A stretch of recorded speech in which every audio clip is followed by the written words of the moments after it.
지난주에 미국과 이스라엘이 이란을 미사일로 공격하여 전 세계가 전쟁의 공포에 휩싸였습니다.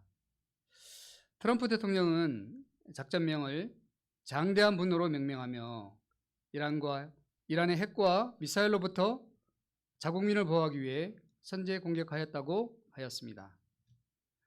반면 미국의 침공으로 최고 지도자와 많은 사람들이 희생된 이란은 드론과 미사일로 대응하며 결사항쟁하고 있습니다. 우리 그림으로 제가 제미나이의 도움을 좀 받았습니다. 지구촌에 전쟁이 끊임없이 일어나고 있습니다. 그런데 세상에는 이러한 눈에 보이는 전쟁도 있지만 눈에 보이지 않는 전쟁도 있습니다. 그것은 사단 마귀와의 영적 전쟁입니다. 아마 이렇게 할 것 같습니다. 눈에 보이지 않지만 우리는 매일 사단과 치열한 영적 전쟁을 벌이고 있습니다. 마귀는 우리를 어떻게 공격합니까? 또 우리는 마귀의 싸움에서 어떻게 승리할 수 있을까요? 오늘 말씀에는 마귀의 시험을 이기신 예수님이 나옵니다. 지난주에 예수님은 세례 요한의 세례를 받으신 후 하나님으로부터 이는 내 사랑하는 아들이요 내 기뻐하는 자라 하는 증거를 받으셨습니다. 이제 예수님은 공식적으로 메시아의 사역을 시작하시면 될 것 같습니다. 그런데 예수님은 먼저 성령에 이끌려 광야에 들어가 사단에게 시험을 받으셨습니다. 인류를 죄와 사망에서 구원하러 오신 예수님께서 왜 마귀의 시험을 받으셨을까요? 예수님은 이를 통해 마귀의 존재를 드러내시고 마귀와의 싸움에서 어떻게 승리할 수 있는지 보여주셨습니다. 손자병법에 지피지기면 백전불태라는 말이 있습니다. 우리가 잘 알다시피 적을 알고 나를 알면 100번 싸워도 위태롭지 않다는 것입니다. 우리가 마귀의 수법을 잘 알고 또 연약한 나를 알며 마귀의 싸움에서 승리하신 예수님을 통해 우리도 믿음의 싸움에서 승리할 수 있습니다. 이 시간 예수님을 잘 배워 우리도 영적 싸움에서 승리하는 저희들이 될 수 있기를 기도합니다. 본문에서 마귀는 세 가지 카드를 가지고 예수님을 시험하였습니다. 첫 번째, 빵 문제로 시험하였습니다. 그런데 예수님의 현재 상태가 어떠했습니까? 우리 2절에 보면 예수님은 40일간 금식하셨습니다. 왜 예수님이 금식하셨는지는 정확히 알 수 없습니다. 아마도 공생의 사역을 앞두고 간절히 기도하셨을 거로 생각됩니다. 사람들은 보통 큰 일을 앞두고는 몸을 최대한 보호합니다. 수능시험을 앞둔 수험생들은 최대한 긴장을 풀고 잠자리에 일찍 듭니다. 운동선수들은 시합을 앞두고 보양식으로 몸관리를 하며 시합 전까지 컨디션을 최고조로 끌어올립니다. 그런데 예수님은 무려 40일간 금식하셨으니 컨디션이 최악이었을 것입니다. 이런 극한의 조건에서 시험을 받으셨습니다. 이때 마귀는 예수님을 어떻게 시험하였습니까? 우리 3절 말씀을 다 같이 한번 읽어보겠습니다. 시작.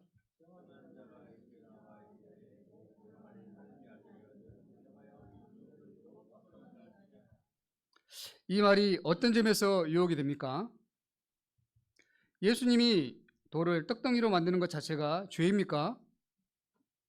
그렇지 않습니다. 배고프면 먹어야 합니다. 먹는 것 자체가 죄가 아닙니다. 문제는 마귀의 말 속에 담긴 교묘한 뉘앙스가 있습니다. 마귀의 말은 이런 것입니다. 배고프지. 그런데 배고프면 무슨 일을 하겠다는 거야? 그리스도의 사역도 좋고 인류 구원도 좋지만 그러다가 굶어 죽으면 다 그만이야. 너 하나님의 아들이라며? 그러면 능력도 있겠다. 먼저 그 능력으로 이 돌을 떡덩이로 만들어 먹어야 돼. 그래야 살 수 있어. 자기의 양식 문제도 해결 못하면 그게 무슨 메시아야? 빵 문제는 가장 현실적이고 중요한 문제입니다. 빌 클린턴은 1992년 미국 대통령 선거 때 바보야, 문제는 경제야 라는 슬로건을 내세워 선거에서 승리하였습니다. 그만큼 경제가 중요하며 경제 문제만큼은 자신이 적임자라는 것을 어필하였습니다. 현실에서 빵 문제를 외면할 수 없습니다. 그런데 마귀의 시험은 먹는 문제가 가장 중요하니 그것을 가장 최우선시하라는 것입니다. 사명도 좋고 믿음도 좋지만 빵 문제 앞에서 그것부터 먼저 해결하라고 유혹합니다. 이때 예수님은 이를 어떻게 물리치셨습니까? 4절 말씀을 다 같이 읽어보겠습니다. 시작. 이르시되 기록되었으되 사람이 떡으로만 살 것이 아니요 하나님의 입으로 나오는 모든 말씀으로 살 것이니라 하였으니라 하시니, 이 말씀은 신명기 8장 3절 말씀에 기초한 것입니다. 우리 8장 3절 혹시 있을까요? 네, 우리 8장 3절 말씀을 다 같이 한번 읽어보겠습니다. 시작. 너를 낮추시며 너를 줄이게 하시며 또 너도 알지 못하며 내 조상들도 알지 못하던 만나를 내게 먹이신 것은 사람이 떡으로만 사는 것이 아니요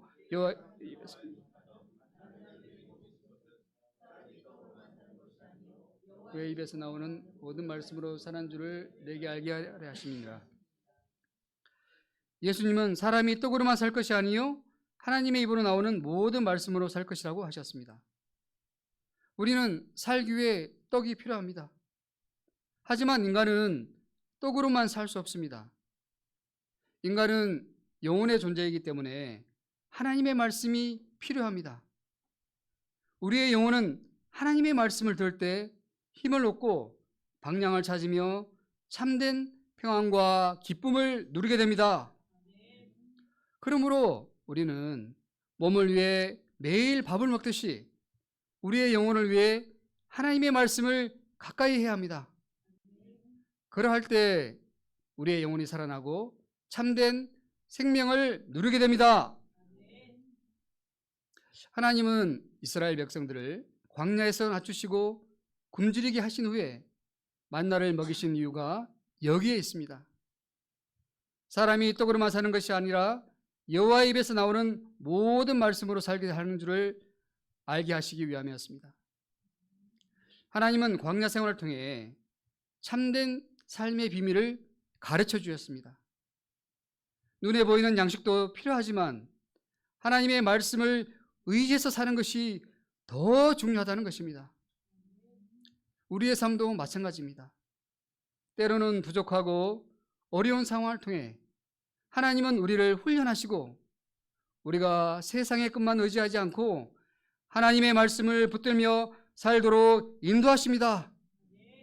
그러므로 우리는 어떠한 상황 속에서 하나님의 말씀을 신뢰하며 그 말씀에 따라 살아갈 때 하나님께서 우리의 삶을 지키시고 인도하신다는 믿음을 가져야겠습니다.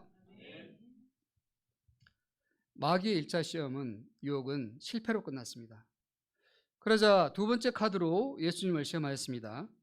우리 5절 6절 말씀을 다 같이 한번 읽어보겠습니다. 시작.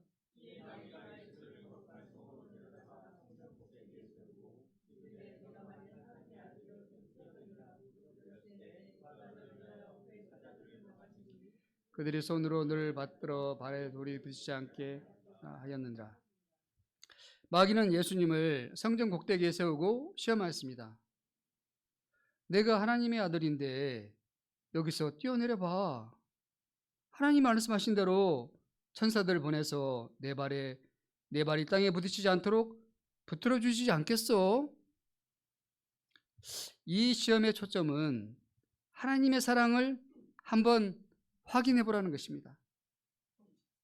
하나님이 너를 지켜주시는지 안 지켜주시는지 테스트해 보라는 것입니다. 마귀의 말대로 한번 테스트 해볼까 하는 충동을 느낄 수도 있습니다. 또 여기서 뛰어내려 안전하게 착지한다면 성전 주변에 있던 많은 사람들이 환호하고 예수님을 하나님의 아들로 인정해 줄 것도 같습니다. 이에 대한 예수님의 대답이 무엇입니까? 7절 말씀을 다시 읽어보겠습니다. 시작. 예수께서 이르시되 또 기록되시되 주 너의 하나님을 시험하지 말라 하였느니라 하시니, 예수님은 마귀의 시험을 말씀으로 단호히 거절하셨습니다. 예수님은 주 너희 하나님을 시험하지 말라 하셨습니다. 하나님은 시험의 대상이 아니라 사랑과 경배의 대상입니다. 절대적으로 신뢰해야 할 분이십니다. 우리는 하나님께서 나에게 이렇게 해주시면 하나님의 사랑을 믿겠다고 말하기 쉽습니다. 대학에 합격해 주시면 하나님의 사랑을 믿고, 그렇지 않으면 좀 생각해 봐야겠다 이렇게 하기 쉽습니다.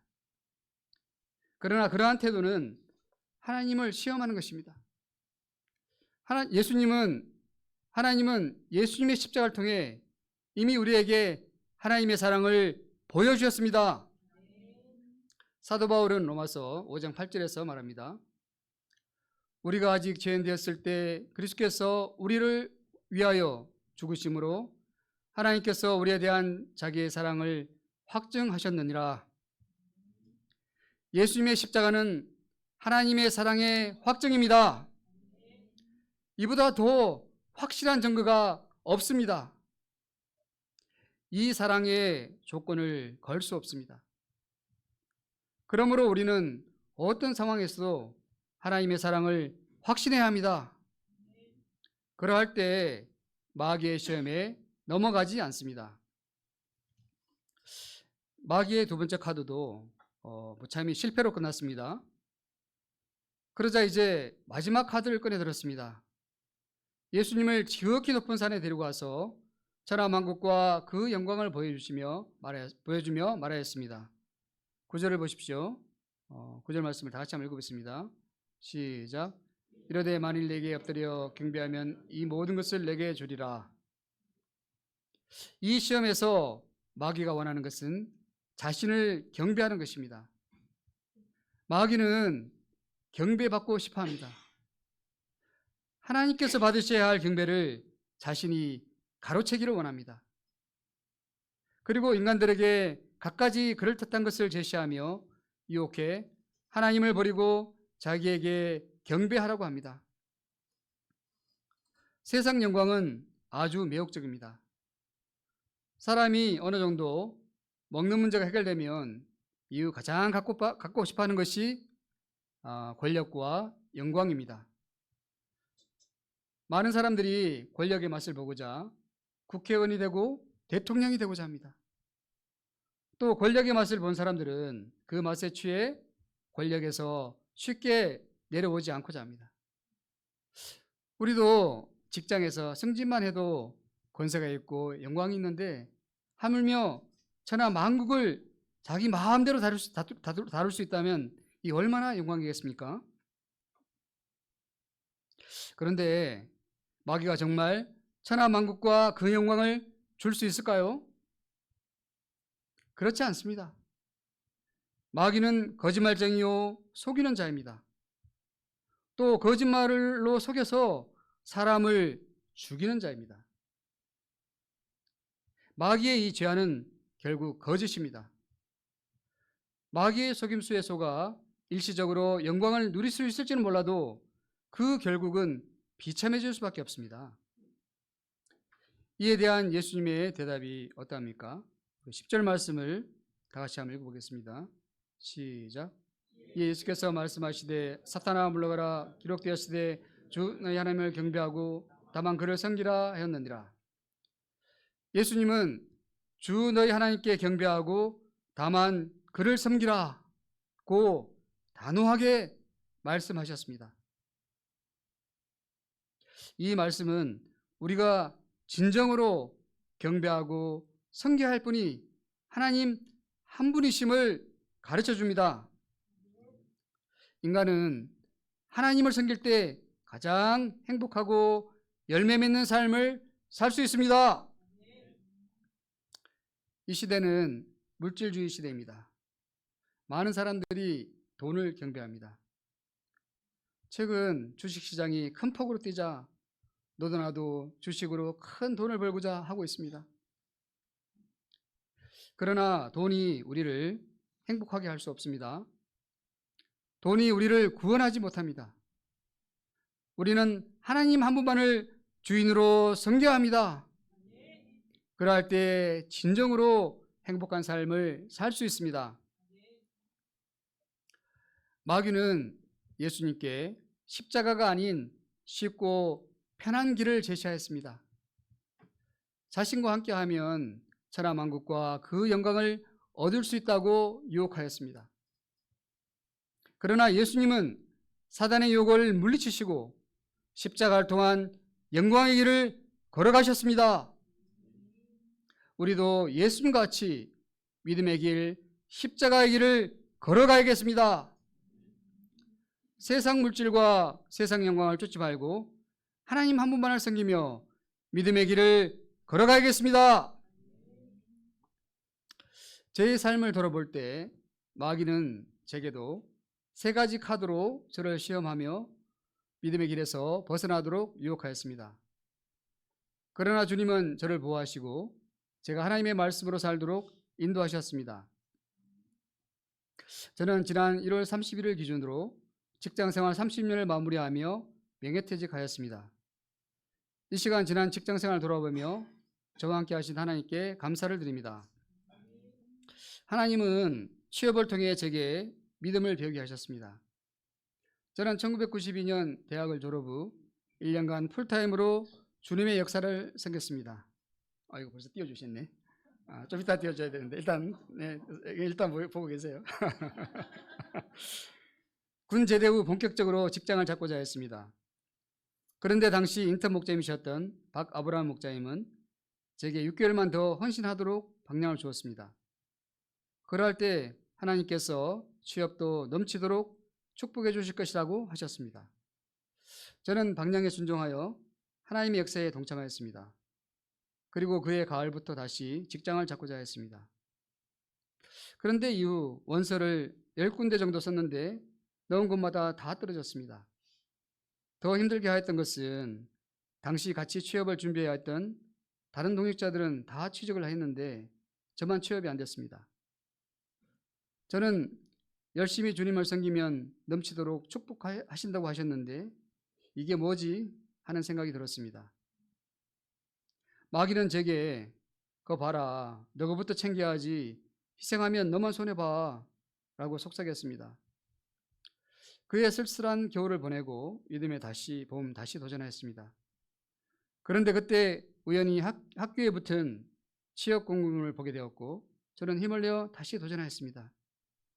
그때 합격한 곳이 바로 제가 근무했던 외환은행, 현재 하나은행이었습니다. 이때 사진을 보시죠. 여기 제가 96년 신입 직원 연수 받으면서 찍은 사진, 아마 찾아보면 있을 텐데 어디 있습니다. 취업 후 이듬해 IMF가 발생하였습니다. IMF로 많은 회사가 부도가 났습니다. 저는 그동안 제가 원서를 썼던 많은 곳들이 부도가 났음을 나중에 알게 되었습니다.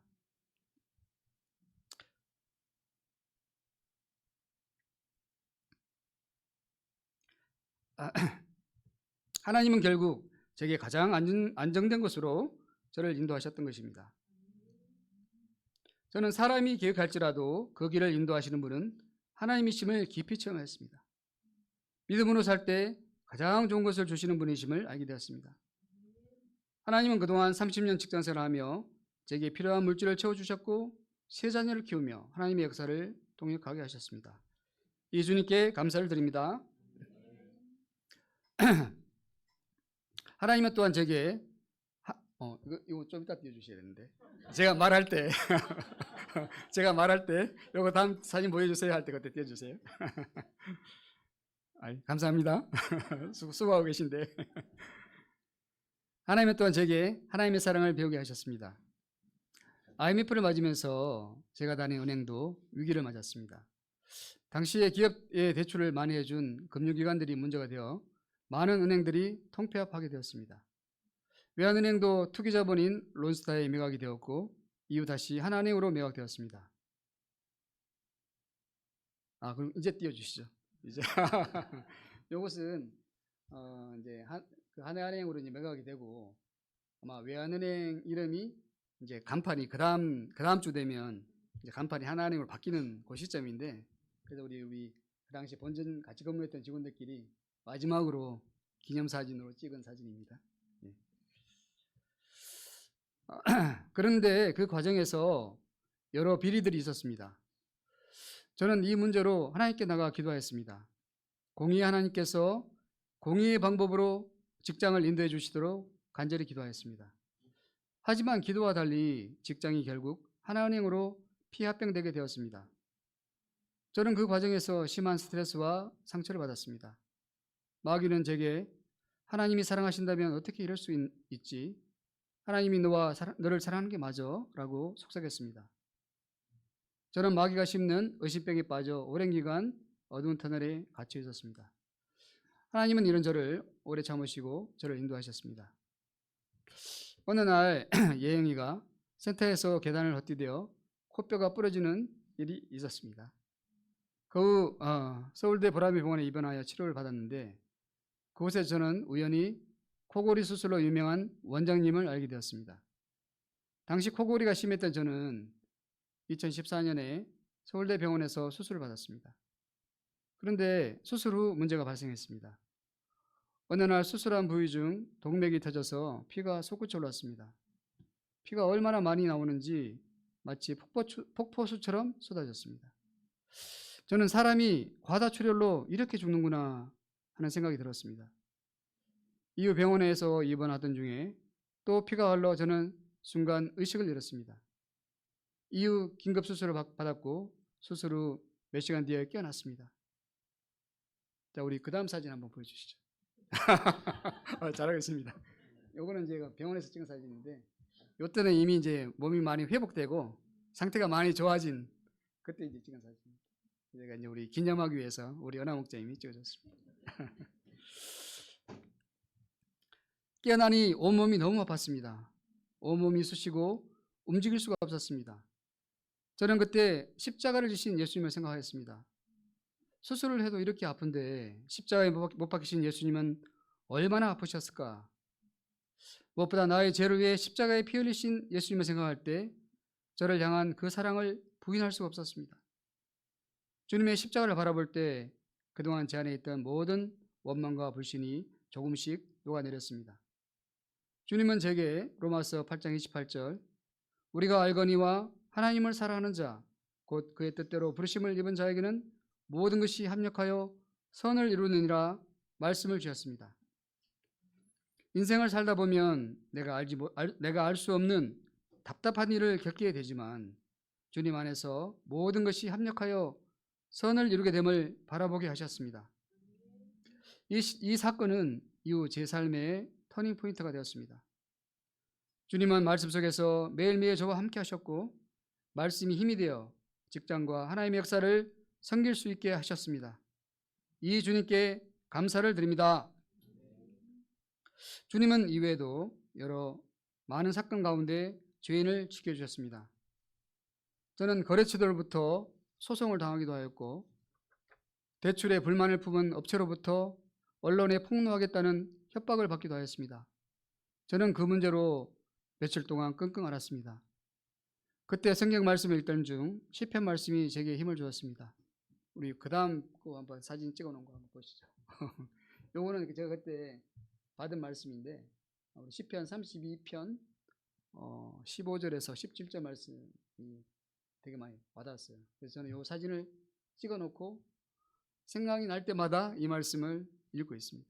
제가 한번 그 말씀을 한번 읽어보겠습니다.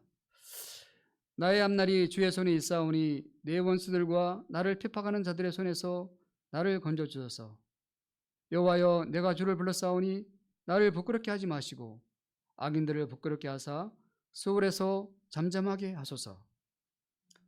저는 저의 앞날이 사람의 손에 있지 않고 하나님의 손에 달려 있음을 보았습니다. 위기의 상황에서 길을 내시고 믿는 자를 부끄럽게 하지 않으실 주님을 바라보았습니다. 이 말씀을 붙들고 문제에 도전했을 때 이후 슬기롭게 문제를 해결할 수 있었습니다. 그동안 직장 생활을 하면서 IMF 외환위기, 글로벌 금융위기, 코로나 팬데믹을 겪으며 여러 위기들이 있었지만 주님은 제 방패요 상급이 되어주셨습니다. 이 시간 이 주님께 깊이 감사드립니다. 예수님은 오늘 말씀을 통해 주 너희 하나님께 경배하고 다만 그를 섬기라고 말씀하셨습니다. 하나님은 지난 삶을 통해 하나님만이 저의 참 경배의 대상이심을 배우게 하셨습니다.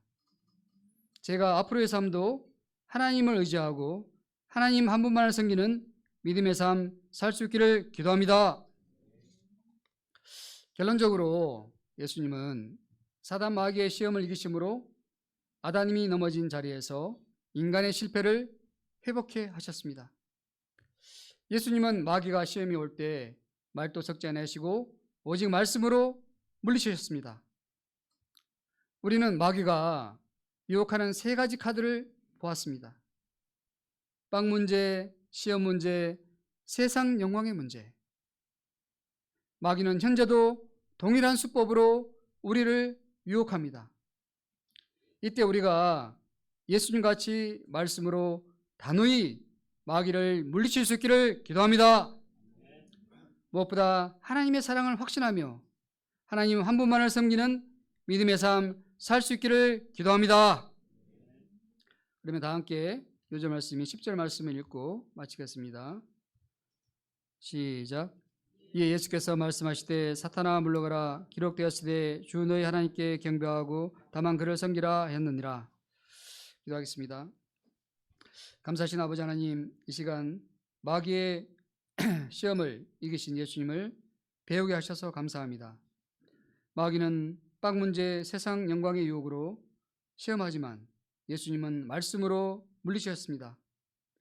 주님, 우리가 사람이 떡으로만 사는 것이 아니요 하나님의 말씀으로 살 것이라는 말씀을 기억하며 하나님의 말씀에 의지하여 믿음으로 사는 저희들이 될 수 있기를 기도합니다. 하나님의 사랑을 확신하고 하나님만을 섬기는 저희들이 될 수 있기를 간절히 기도합니다. 감사하고 예수님의 이름으로 기도하였습니다. 아멘. 그러면